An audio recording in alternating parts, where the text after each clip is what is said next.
اعوذ باللہ من الشیطان الرجیم، بسم اللہ الرحمن الرحیم۔ تمام تعریفیں اس پروردگار عالم کے لیے ہے جو عالمین کا پالنے والا ہے۔ درود و سلام ہو محمد و آل محمد علیہم الصلاۃ والسلام پر۔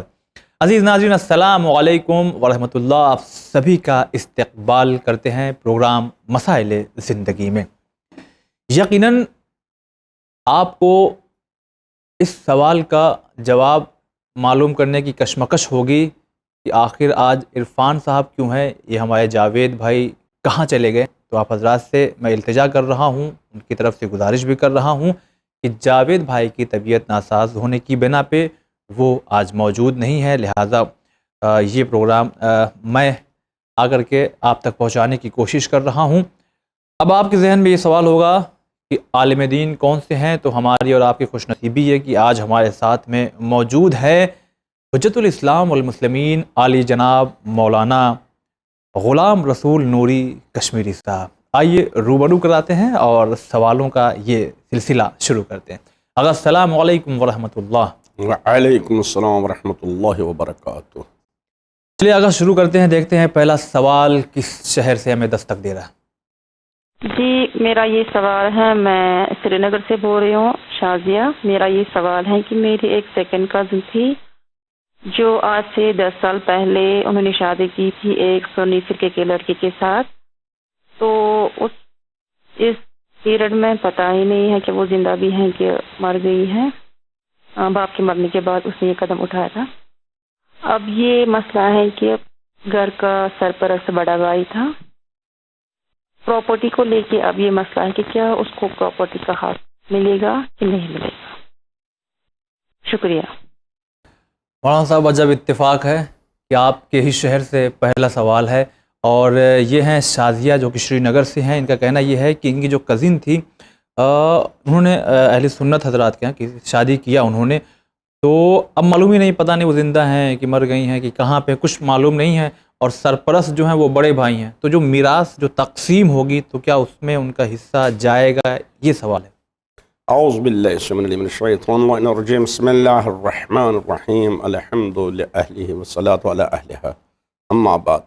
اولا خلاق کائنات پروردگار عالم کا لاکھ لاکھ شکر ہے جس نے ہم کو یہ توفیق عنایت فرمائی کہ ہم لوگوں کے مسائل کے جواب دیں، اور اس کے ساتھ ساتھ چینل ون کا بھی تشکر ہے، اس لیے کہ یہ چینل ون اتنا بڑا کام کر رہا ہے کہ جس کو بھی کوئی مسئلہ ہوتا ہے، کوئی پریشانی ہوتی ہے، وہ فوراً رابطہ کر کے علماء دین سے اس کا حل معلوم کرتا ہے۔ الحمدللہ۔ جو یہ ہمارا سوال ہے شازیہ جی کا، اس سوال کے کئی پہلو ہیں۔ اچھا، ایک پہلو یہ ہے کہ آیا وہ لڑکی جو ان کی کزن رہی ہے یا جو بھی بچی ہے تو اسے شادی کی، ٹھیک ہے شادی کی، تو وہ شادی اس نے ماں باپ کی فوت ہونے کے بعد کی ہے یا ماں باپ زندہ تھے تو شب کا شب؟ اس سوال میں یہ ہے کہ باپ کے انتقال کے بعد اس نے یہ قدم اٹھایا۔ اگر ماں باپ کے انتقال کے بعد اس نے قدم اٹھایا، اس کا مطلب یہ ہے کہ جو اس کے ماں باپ کی پراپرٹی رہی ہے جی، وہ پہلے ہی اس کی مالک ہو چکی تھی، یعنی کہ ماں باپ کے انتقال کے بعد بچے مالک ہو جاتے ہیں۔ اس لیے میراث کا قانون یہ ہے کہ میراث کہتے ہی ہیں اس کو کسی کی موت کی وجہ سے کسی چیز کا مالک ہو جانا۔ جی، تو بچے مالک ہو جاتے ہیں پراپرٹی کے، جو ان کا مطلب ماں باپ کے انتقال کے بعد ہی۔ اس کا مطلب ہے کہ وہ پراپرٹی کی مالک ہو چکی تھی، ٹھیک ہے۔ اب اس کے بعد شادی کی اس نے، وہ گئے تو اس کی پراپرٹی اس کے بھائی کے پاس امانت ہے، یہ امانت ہے ان کے بعد بھائی کے پاس۔ اب وہ ایک مسئلہ ہے کہ وہ زندہ ہے کہ نہیں، سوال ہے کہ پراپرٹی ان کی امانت ہے، معلوم کرنا پڑے گا، وہ زندہ ہے معلوم کرنا پڑے گا۔ اگر وہ نہیں ہے تو ان کے وارث جو ہوں گے، ان کے بچے جو ہوں گے، ان کو جائے گی وہ پراپرٹی۔ لہٰذا میں کہوں گا اس بچی کو کہ آپ کو چاہیے کشمیر کے عالم دین کی خدمت میں جائیے، کسی عالم دین کی خدمت میں جائیے، وہاں اپنا مسئلہ پیش کیجئے تاکہ وہ تحقیق کرے کہ مسئلہ کیا ہے، اس طرح اس امانت کی حفاظت ہو۔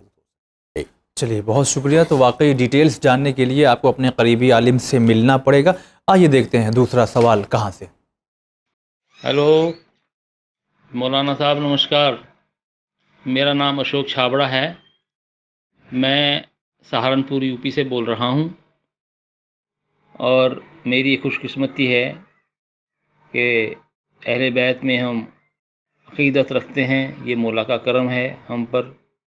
میرے ساتھ یہ پریشانی ہے ہم کچھ لوگوں کے ساتھ کہ جیسے کہ ایام ازا کا دور چل رہا ہے، ہمارے یہاں اب دیوالی کا تہوار آنے والا ہے، اور آپ سب کو پتہ ہے کہ دیوالی کا تہوار بڑا خوشیوں کا تہوار ہوتا ہے، روشنی کا تہوار ہوتا ہے، مٹھائیوں کا تہوار ہوتا ہے۔ اس کنڈیشن میں ہمارے لیے بڑی کشمکش کا ہمیں سامنا کرنا پڑتا ہے کہ ہم اس حالات میں کیا کریں۔ ایک طرف امام حسین کا غم ہے جس کو ہم چھوڑ نہیں سکتے، دوسری طرف ہمارے گھر پریوار کے لوگ، رشتہ دار، ملنے والے، وہ لوگ ان چیزوں کو سمجھ نہیں سکتے۔ تو اس حالات میں ہمیں کوئی ایسا راستہ بتائیے کہ جہاں ہمارے سے غم حسین سے بھی ہم دور نہ ہوں، اور دیوالی کے موقع پر، ایسے اور تہواروں کے موقع پر ہم کچھ کر بھی سکیں یا کر بھی نہ بھی سکیں۔ تو بس اسی کشمکش میں کہ ہم کیا کریں۔ اشوک صاحب سہارنپور یو پی سے۔ اشوک صاحب، آپ کی خدمت میں بھی ہم آداب عرض کرتے ہیں۔ آپ نے جو سوال کیا ہے مولانا صاحب، ایسا محسوس ہو رہا ہے یہ ہمارے ہندو بھائی ہیں مگر عشق حسین علیہ السلام ان کے دل میں ہے، کیا کہیں گے؟ وہ کہہ رہے ہیں کہ دیپاولی بھی ہے، اور میں آپ کو بتا دوں کہ آپ کا سوال کا جواب تب دیا جا رہا ہے، اتفاق سے سوال آنے میں دیر ہوئی یا پروگرام بننے میں، کہ دیپاولی کا جو یہ پرو، جو تہوار تھا وہ گزر گیا ہے۔ بہرحال جواب آپ تک ہم پہنچا رہے ہیں کہ ایسے حالات میں ہمارے اشوک جی کو کیا کرنا چاہیے، کہ ادھر غم حسین علیہ السلام کا دن چل رہا ہے، ادھر ان کی خوشیوں کا دن بھی آ گیا ہے دیپاولی کی شکل میں، تو ایسے حالات میں اگر کوئی عشق حسین علیہ السلام اپنے دل میں رکھے ہوئے ہندو بھائی ہے، اسے کیا کرنا چاہیے؟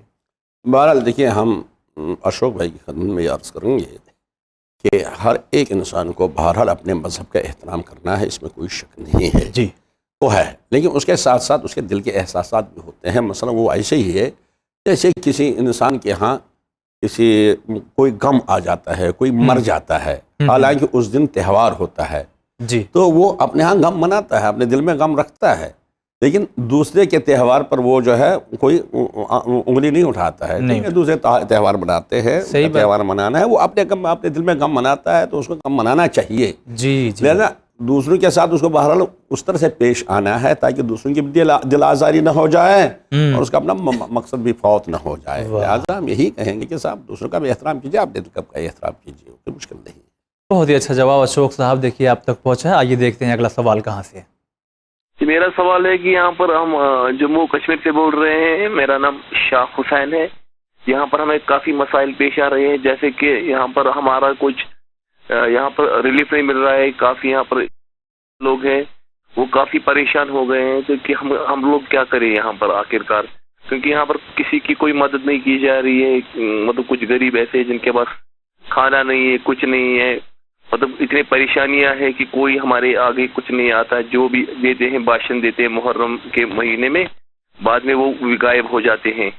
اب آپ ذرا بتائیے کہ مطلب یہ جو پرابلم ہے یہاں پر، مطلب تقریباً 1000 سے زیادہ یہاں پر جو گھر ہیں ان گھر میں کچھ نہیں ہے، بہت غریب ہیں یہاں پر، تو اس کے لیے ہمیں بتائیے کہ ہم لوگ کیا کریں، کوئی حل بتائیے ہمارے لیے، کچھ یا مطلب کوئی نمبر یا کچھ کانٹیکٹ کسی کا جو ہماری ہیلپ کر سکے۔ اگر پھر سے آپ کے ہی علاقے حسین صاحب، اور بہتر آپ جواب دیں گے کہ وہاں پہ ایسے پرابلم ہیں، غربا حضرات ہیں، ان کی مدد ہونا چاہیے، کیا کریں آپ ہی بتائیں۔ بھائی اس میں کوئی شک نہیں ہے جی، کہ ہر جگہ غربا ہوتے ہیں، فقراء ہوتے ہیں، ان کی ذمہ داریاں بہرحال اغنیاء پر، مالدار پر ہوتی ہیں، اس میں جی، کوئی شک نہیں، ٹھیک ہے۔ لیکن یہ حسین صاحب کس منطق سے بول رہے ہیں، کس صوبے سے بول رہے ہیں، کہاں سے انہوں نے بتایا نہیں، کس جگہ سے بول رہے ہیں، کہاں ایسے یہ تو ہے۔ لہٰذا ان کو ہم یہی مشورہ دیں گے کہ آپ وہاں جتنے بھی ٹرسٹ ہیں جو ریلیف پہنچاتے ہیں، مثلا فلاح عام ٹرسٹ ہے، جی جی یا معصومین ٹرسٹ ہے، جی، یا یتیم ٹرسٹ ہے، سری نگر میں ٹرسٹ موجود ہے اور الحمدللہ بہترین اور اچھی طرح سے لوگوں کی خدمت کرتے ہیں، جی جی، اور ان کا جو علماء کرام کا ساتھ بھی ہے، جہاں پر جو ہے صدقات بھی آتے ہیں، مثلا کہ جو حقوق شرعیہ ہیں وہ ادا ہوتے ہیں۔ لہٰذا ان کو چاہیے کہ یہ ان ٹرسٹ کے ساتھ وابستہ ہو جائیں اور ان سے ان کے وہاں اپنی رپورٹ پیش کریں تاکہ وہ جائیں وہاں. یہ کس جگہ سے مجھے معلوم نہیں یہ کون سی جگہ ہے، حالانکہ ایسا نہیں ہے کہ کوئی کشمیر میں کوئی ایسی جگہ ہو جہاں کوئی جاتا نہ ہو دیکھنے کے لیے. لہٰذا ان کی ہماری یہ گزارش ہے جائیں وہاں ٹرسٹ ہے ان سے رابطہ قائم کریں. چلیے خدا کرے سارے لوگوں کی پریشانی دور ہو جائے. آئیے دیکھتے ہیں اگلا سوال کس شہر سے. ممبئی سے بات کر رہے ہیں.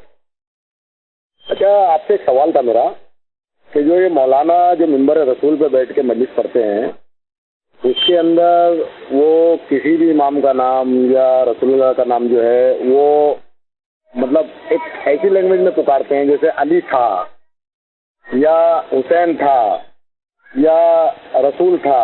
تو یہ ان کی لینگویج صحیح ہے کہ یہ غلط ہے؟ کیونکہ جب ہمارے امام کے نام پکارے جاتے ہیں تو ان کے ساتھ ان کا ایک مرتبہ لگایا جاتا ہے. تو کوئی بھی مولانا جو ممبر رسول میں بیٹھتے ہیں وہ ایسا کوئی مرتبہ لگا کے یا ان کی کوئی شان میں کوئی ایسی بات نہیں کرتے. تو ان کا مولاناؤں کا جو یہ چیز بولنی ہے یہ صحیح ہے کہ غلط ہے؟ اکثر ایسا ہو جاتا ہے کبھی کبھی کہ حسین تھا، علی تھے علیہ الصلوۃ والسلام.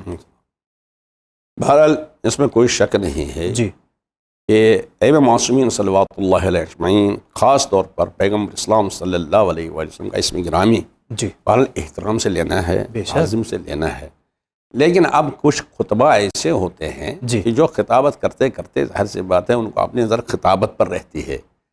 اس وقت جو ہے ان کے جو بولتے جاتے ہیں تو کبھی کبھی بولتے ہیں ایسا علی تھا علی تھے، لہٰذا وہ ظاہر سی بات ہے وہاں پر جو ہے ان کی زبان ایسی ہوتی ہے، لہٰذا اسے توہین نہیں ہے، وہ جو خلاف احترام نہیں ہے. البتہ بہرحال ہم بھی یہ گزارش کریں گے ہر خطیب کو چاہیے کہ وہ احترام توجہ کرے، احترام کے ساتھ نام لے اور احترام کا نام لینا چاہیے.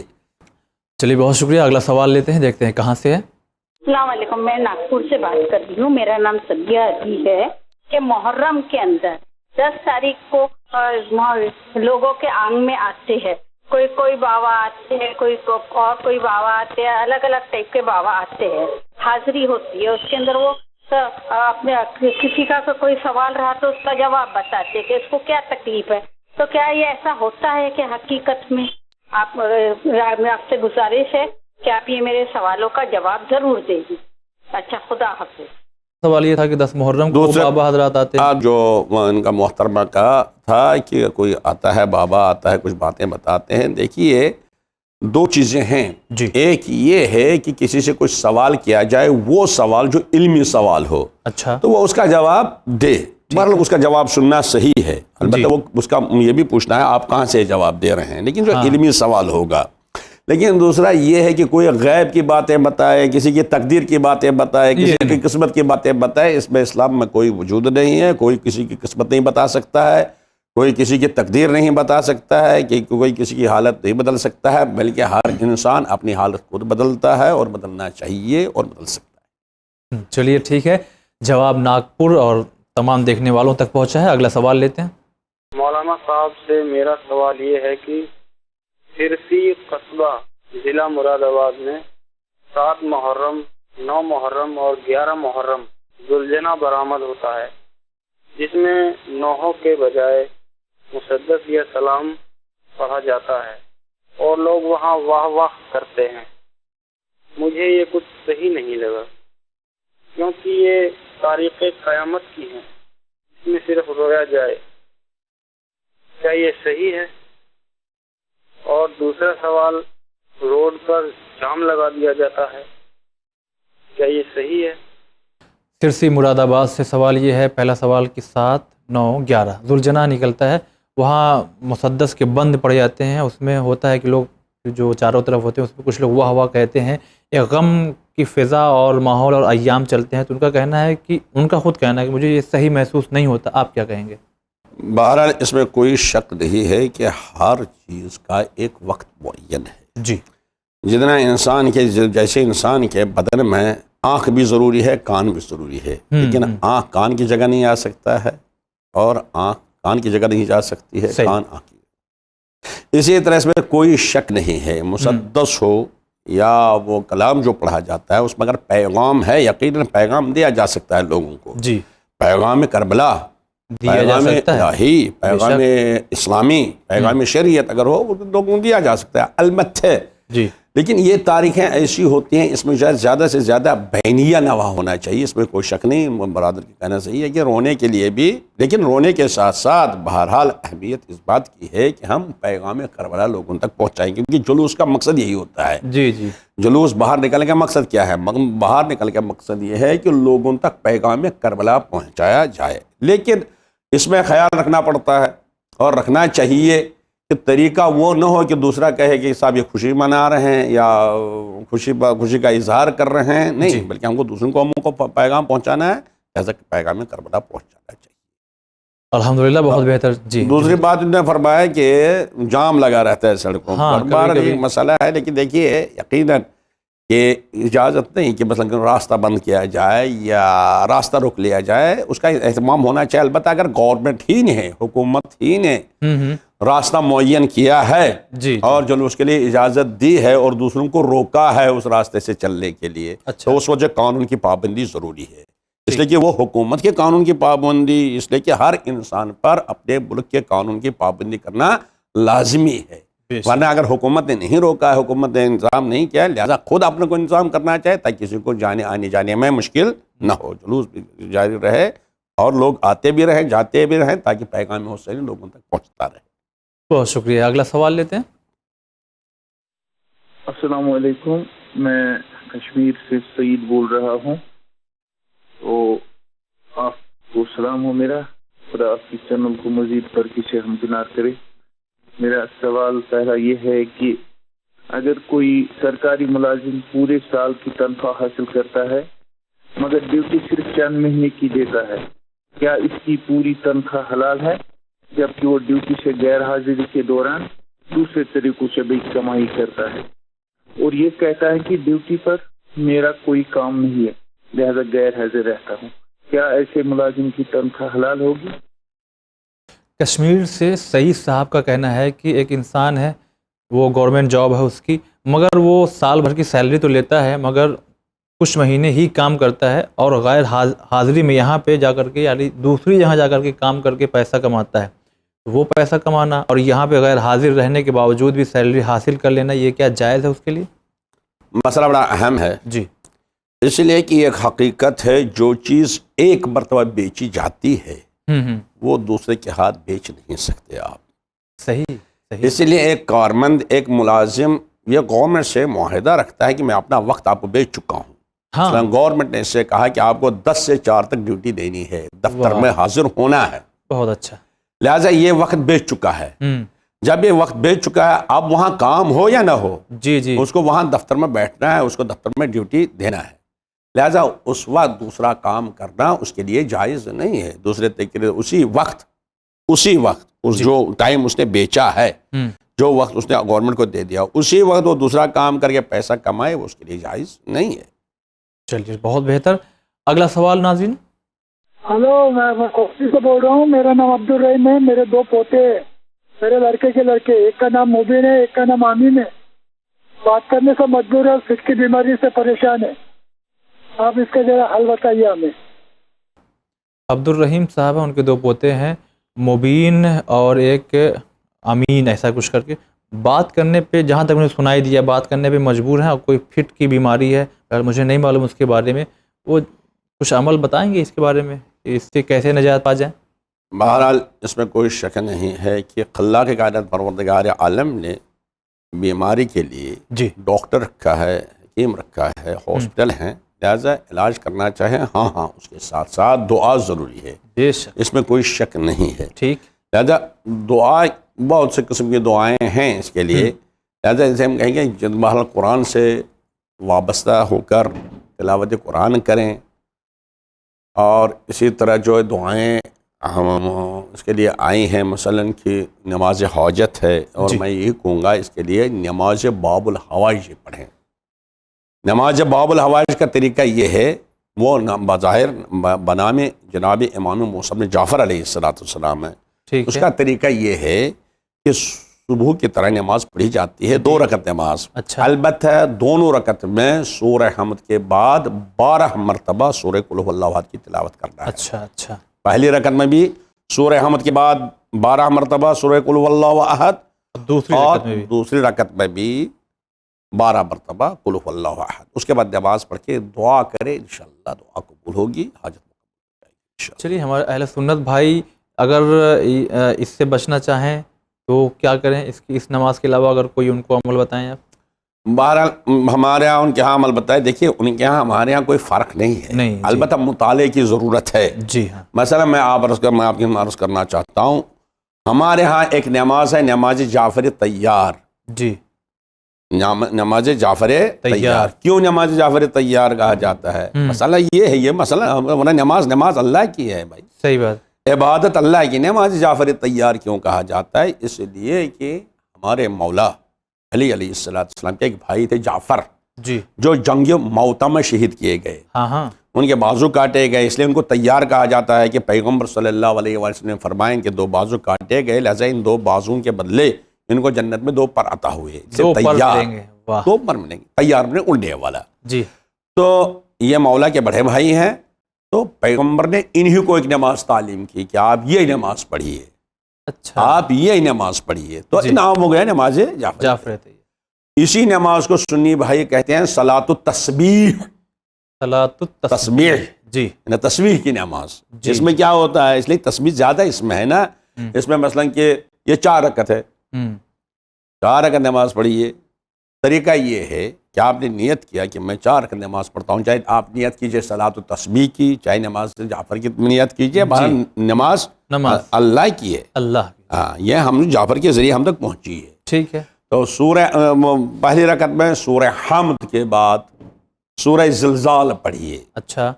اور سورہ زلزال کے بعد 15 مرتبہ پڑھیے سبحان اللہ والحمد للہ ولا الہ الا اللہ واللہ اکبر. ٹھیک. 15 مرتبہ پہلی رکعت میں. پھر رکوع میں چلے جائیے، وہاں 10 مرتبہ پڑھیے یہی سبحان اللہ والحمد للہ ولا الہ الا اللہ واللہ اکبر. رکوع سے کھڑے ہونے کے بعد 10 مرتبہ پڑھیے. پھر سجدے میں چلے جائیے، پھر یہی تسبیح 10 مرتبہ پڑھیے. اچھا. سجدے سے اٹھے پھر 10 مرتبہ پڑھیے. پھر دوسرے سجدے میں جائیے، پھر 10 مرتبہ پڑھیے. اچھا. پھر اس سجدے سے اٹھیے، پھر 10 مرتبہ پڑھیے. اچھا. پھر کھڑے ہو جائیے. تو دوسری رکعت بھائی اسی طرح، البتہ سورہ حمد کے بعد سورہ والعادیات پڑھیے. ٹھیک. پھر اسی طرح ٹھیک ہے کھڑے ہو کے 15 مرتبہ. جی. پھر رکوع میں 10 مرتبہ، رکوع سے کھڑے ہونے کے بعد 10 مرتبہ. پھر سجدے میں 10 مرتبہ، سجدے سے اٹھنے کے بعد 10 مرتبہ. پھر سجدے میں جانے کے بعد 10 مرتبہ. پھر سجدے سے اٹھنے کے بعد 10 مرتبہ. اس کے بعد التحیات یعنی التشہد پڑھیے، سلام انجام دیجیے. ہو گئے 2 رکعت مکمل. جی. اسی طرح اور 2 رکعت. یہ ہے مصیبت، اگر کوئی پرابلم آ جائے تو یہ نماز ہمارے شیعہ سنی حضرات ہے، بہت اہم ہے یہ نماز. کہ واقعی مسائل حل کرنے کے لیے، مصیبتوں کو حل کرنے کے لیے، پریشانی کو حل کرنے کے لیے یہ نماز بہت عمدہ ہے. جی. لہٰذا تیسری رکعت میں بات پورا سنیے. تیسری رکعت میں بھی اسی طرح کرنا ہے، البتہ سورہ حمد کے بعد سورہ نصر پڑھنا ہے. اچھا. اذا جاء نصر اللہ والفتح. ٹھیک. اور چوتھی رکعت میں سورہ حمد کے بعد سورہ قل هو اللہ احد پڑھنا ہے. باقی سب وہی ہے. اور اگر کسی کو وہ سورہ یاد نہ ہو، مثلا سورہ زلزال یاد نہ ہو، سورہ عادیات یاد نہ ہو، یا سورہ نصر یاد نہ ہو، تو وہ 4 رکعتوں میں سورہ توحید پڑھ سکتا ہے. سورہ حمد کے بعد سورہ توحید، سورہ حمد کے بعد سورہ اخلاص. لیکن باقی اسی طرح سے یہ 4 رکعت میں 300 مرتبہ ہوتا ہے سبحان اللہ والحمد للہ ولا الہ الا اللہ واللہ اکبر. اسی لیے اس کو سنی بھائی صلاۃ التسبیح کہتے ہیں. ہم بھی کہہ سکتے ہیں تسبیح میں تسبیح صلاۃ التسبیح. ایسا کوئی فرق نہیں ہے سنی شیعہ میں، معلوم کچھ اجزاء میں فرق ہوتا ہے. ٹھیک ہے. چلیے بہت شکریہ. تو اس طرح سے 2 نام ہیں مگر عمل ایک ہے. اگلا سوال لیتے ہیں. میں الہ آباد سے بول رہا ہوں، اور میں جاننا یہ چاہتا ہوں کہ اگر جیسے کسی آدمی نے کبھی نماز ہی نہ ہو، اپنی زندگی میں ایک بھی سجدہ نہ کیا ہو، تو کیا اس کا قنوت کرنا صحیح ہوگا؟ الہ آباد سے اگر کسی انسان نے کبھی نماز ہی نہ پڑھی ہو تو اس کا قنوت کرنا کیسا ہوگا؟ بہرحال ہم کیسے کہہ سکتے ہیں کہ کسی مسلمان نے کبھی نماز نہیں پڑھی؟ جی. یا تو انسان 24 گھنٹہ اس کے ساتھ رہے، جی، تو پھر کہہ سکتا ہے کہ میں 24 گھنٹہ ایک لمحے کے لیے کہ بھی اس سے جدا نہیں ہوا، وہ جاگتا رہے. ہاں بالکل اس کے ساتھ رہے. تب تو کہہ سکتا ہے کہ یہ نماز نہیں پڑھی انہوں نے. لیکن بہرحال مسلمان کے بارے میں یہ کہنا کہ اس نے نماز ہی نہیں پڑھی، بہرحال یہ سوء ظن ہے.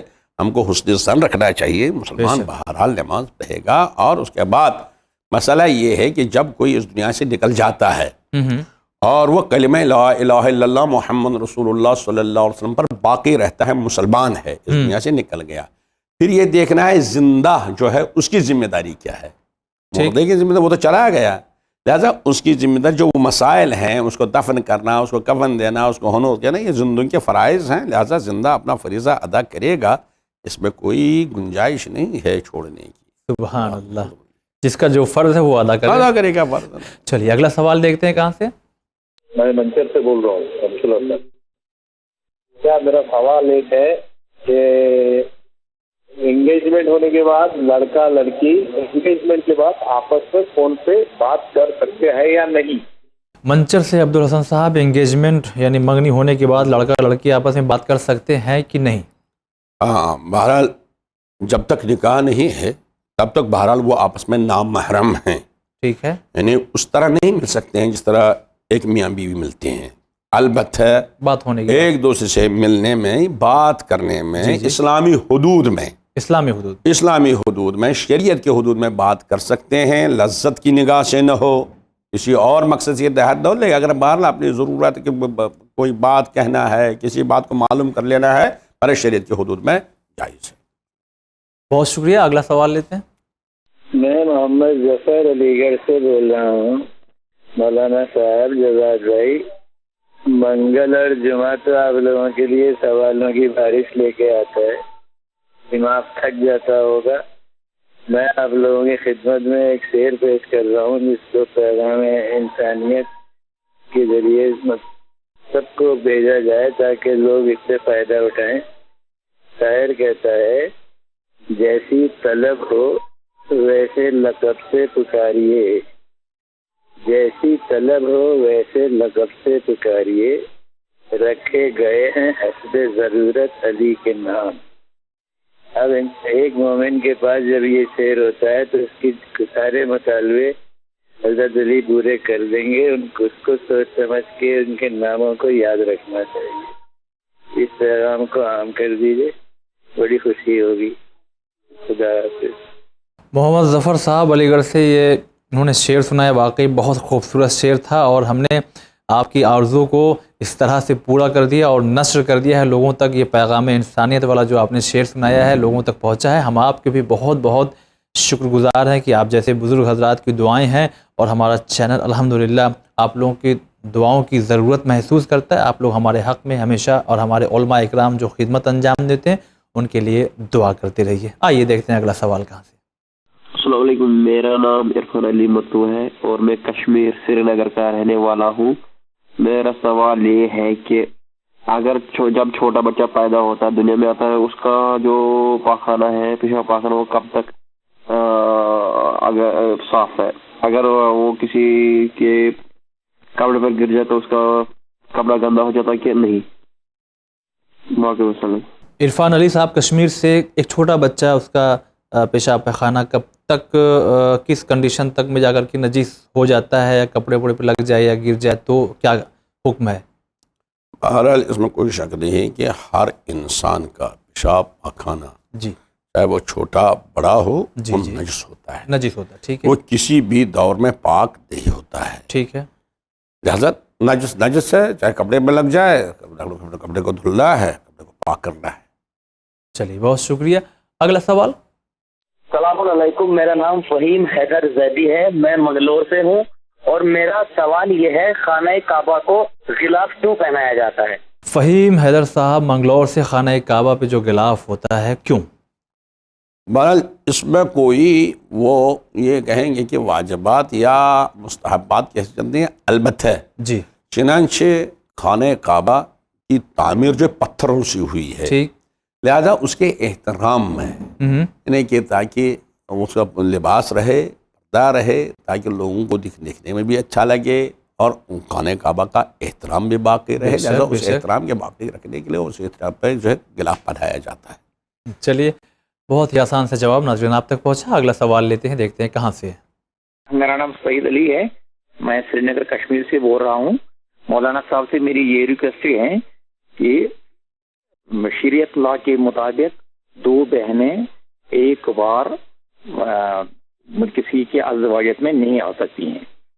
میرا سوال اس طرح ہے کہ اگر دو بہنیں دو ڈفرینٹ لوگوں کو ازدواجیت میں ہیں، ایک بہن 40 سال کی عمر میں بیوہ ہو جائے، کیا وہ دوسری بہن کے شوہر سے متع کر سکتی ہیں؟ تو اس کا مجھے جواب چاہیے مولانا صاحب سے. Thank you. السلام علیکم. اگر پھر سے آپ کے شہروں سے سوالات بہت آ رہے ہیں الحمدللہ. ماشاءاللہ. ان کا کہنا ہے کہ شریعت کے مطابق ایک ہی انسان سے سگی دو بہنیں شادی ایک وقت میں نہیں ہو سکتی. ٹھیک ہے.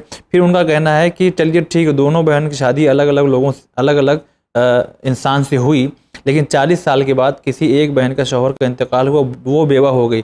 وہ بیوہ جو ہے اپنی سگی بہن کے شوہر سے وہ متع کر سکتی ہے؟ اس میں کوئی شک نہیں کہ متع ہو یا شادی ہو. جی. متع بھی شادی ہے، شادی بھی متع ہے. البتہ فرق یہ ہے، اس کو نکاح کہتے ہیں. ایک ہوتا ہے نکاح دائمی، ایک ہوتا ہے نکاح موقت، یعنی وقتی، اور ایک دائمی ہمیشہ کے لیے. لہذا قانون میں کوئی فرق نہیں ہے، صرف وقت کی پابندی ہے. کوئی کہتا ہے کہ سب میں مثلا ہمیشہ کے لیے ان کو اپنی بیوی بناؤں گا. جی. کوئی کہتا ہے میں کسی کو ذرا وقت کے اندر ہی، جس کو ہم عقد موقت کہتے ہیں، متع کہتے ہیں. لہذا اس میں کوئی فرق نہیں ہے، چاہے وہ عقد دائمی ہو چاہے متع ہو. دو بہنوں کے ساتھ شادی نہیں ہو سکتی ہے، لہذا متع نہیں ہو سکتا ہے. جب تک ایک بہن اس کے نکاح میں ہے تو وہ اس کی بہن کے ساتھ متع نہیں کر سکتا ہے. چلیے بہت شکریہ. اگلا سوال لیتے ہیں. جی، میں رئیس فاطمہ دلی سے. السلام علیکم. مولانا صاحب کی خدمت میں اور جاوید بھائی کی خدمت میں سلام عرض ہے. جی، میرا یہ سوال یہ تھا کہ جیسے میرے کچھ روزے رمضان کے چھوٹ گئے تھے، 4 روزے ہیں میرے قضا، تو کیا میں محرموں میں رکھ سکتی ہوں؟ محرم اس ٹائم ماہ ازاں میں بس یہی پوچھنا تھا. رئیس فاطمہ دلی سے، ماہ رمضان کے 4 روزے چھوٹ گئے ہیں، ماہ محرم میں رکھ سکتے ہیں؟ بالکل، اس میں کوئی شک نہیں. جو روزے چھوٹ گئے ہیں ان کی قضا کرنا واجب ہے، ان کو بچا لینا واجب ہے. البتہ ماہ ازاں میں روز عاشوراء کا روزہ مکروہ ہے. 10 محرم کا 10 محرم کا روزہ مکروہ ہے. لہذا وہ غم کا دن ہے، مصیبت کا دن ہے. لہذا اس کے علاوہ جو ہے کسی بھی دن روزہ ازاں میں رکھ سکتے روزہ رکھ سکتے. چلیے بہت خوب. روزہ رکھیے گا. ہمارے چینل کے لیے بھی بہت دعائیں کیجیے گا. اگلا سوال لیتے ہیں. ہلو، السلام علیکم. میرا نام خانہ میں بدایوں سے بول رہا ہوں. میرا سوال ہے کہ اسلام میں یہ اذان آئی وہ کہاں سے آئی؟ یہ محسن علی خان صاحب بدایوں سے. اذان کا تصور اسلام میں کب سے؟ بہرحال اس میں کوئی شک نہیں ہے کہ اسلامی احکام جتنے ہیں جی یہ کسی انسان کے بنائے ہوئے نہیں ہے. ٹھیک. کوئی بھی حکم اسلام انسان کا بنایا ہوا نہیں ہے، بلکہ حکم بنایا ہے اللہ نے. اسی لیے ہمارے پیغمبر کو اللہ کہہ رہا ہے ثم جعلناک علی شریعۃ فاتبعها من الامر ولا تتبع اهواء الذین لا یعلمون. اے میرے حبیب، آپ کو ایک قانون پر رکھا گیا ہے، آپ اسی قانون کی پابندی کیجئے. تو قانون بنایا، حکم بنایا اللہ نے، اور ہم تک پہنچایا سرور کائنات جناب محمد رسول اللہ صلی اللہ علیہ وآلہ وسلم نے. مثلا نماز کا طریقہ بتایا پیغمبر نے. قرآن میں تو اتنا ہی، نماز قائم کرو، اس کا طریقہ کہاں، سورہ احمد کیسے پڑھیں گے، کتنے رکوع کریں گے. لہٰذا جس نبی نے ہم کو نماز سکھائی اسی نبی نے ہم کو آذان کا حکم بھی دیا، اسی نبی نے آذان بھی سکھائی ہے، کسی انسان کی سکھائی ہوئی نہیں ہے. یعنی نبی آخر کے زمانے سے آذان و اقامت شروع. بالکل پیغمبر صلی اللہ علیہ وسلم کے زمانے سے آذان اقامت ہے. میں عرض کر رہا ہوں نا، پیغمبر ہی نے فرمایا. البتہ آپ اس میں جو ہے وہ تاریخ اعتبار سے کہتے ہیں کہ یہود لوگ اپنے عبادت کے لیے بلاتے تھے تو وہ ناقوس بجاتے تھے، یا عیسائی بغیر ناقوس کے بجاتے تھے. وہ ٹھیک ہے، وہ حاشیے ہیں، ہمیں اس سے غرض نہیں ہے. حاشیہ کیا ہے؟ اصل میں روح کیا ہے اس حکم کا؟ اس روح کا حکم کیا ہے کہ ہمارا جو بھی عمل ہے، مسلمان کا جو بھی عمل ہے، جو بھی حکم ہے، جو بھی حکم ہے وہ کسی اور نے نہیں بتایا، کسی انسان نے نہیں، عام انسان نے نہیں بتایا، بلکہ بس ایک ہی مصدر ہے، وہ ہے جناب محمد رسول اللہ صلی اللہ علیہ وسلم. اسی لیے پیغمبر نے فرمایا صلو کما رأیتمونی اصلی، ویسے نماز پڑھو جیسے میں پڑھتا ہوں، ویسے انجام دو جیسے میں انجام دیتا ہوں. لہذا ہر چیز ہم کو پیغمبر اسلام صلی اللہ علیہ وآلہ وسلم سے ملی ہے. اسی لیے یہاں پر ذرا سا ایک تھوڑا سا جملہ عرض کروں. یہی مسئلہ یہ ہے کہ پیغمبر صلی اللہ علیہ وآلہ وسلم کے زمانے میں دین مکمل ہو گیا ہے. بے شک.